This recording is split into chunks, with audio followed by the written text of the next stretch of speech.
na nanguntahan sa kuha sa Brad, unsa may imo ka-advise ani imo ikatambag ni atong panahon karon nga grabe naman ang atong politika karon, init naman jud kayo.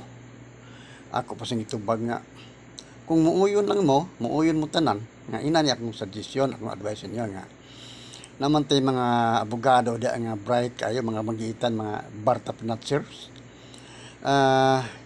diha ta magkuha og mga leader, no?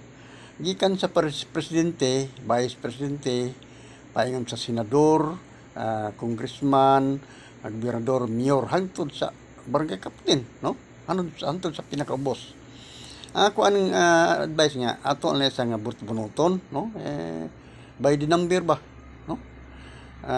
Ang makabunot sa number 1 mao ang presidente, ang number 2 vice presidente, hangtod na senador, congressman, gobernador o mayor, no? Ano ba, no?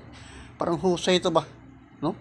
Wala man say dayaay kay wala say limbungay kay ano kano man lagot kan may pasyurtahan malaking say makabunot sa number 1, no? Number 2, number 3, hantod sa kuan kinaubsan. Ano ba, no? Kay kung magod nakita na ko nga grabe naman si Misalig inaway bahin ng politika ba. Nga kanon kung magsitag inaway ani, no, di ta makasinabot sa atong panggobyerno. Atong kanang namon nga nagdala, no? Marag medyo wa kita kalambuan ani, no? Marag mabitin ta sa ubang mga nasod ba, no? Manang karong pwede lang kung muuyon mo, kanalay akong i-suggest inyo suggestion ko lang na kung muuyon mo, mas mayo, no? Ginanaon na to pag pamagi para nga wa gid pa gasto na, less of expenses, no? Wala gasto. An lang bro, no? Para nga husay ta kay kung inaog na to naada ang kahusay, kalinaw, kalambuan og kaluwasan sa tanan, no? Sa atong pagpuyo ni sa atong nasod sa Pilipinas. Ano ba, no?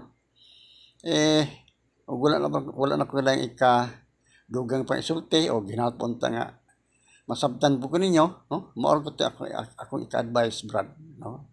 Mga brad, mga sister na kung pwede lang inaw na to, bunuto na lang, no? Maragripahon ba? Mana karon din hila ko kutob o daghang salamat o God bless you all.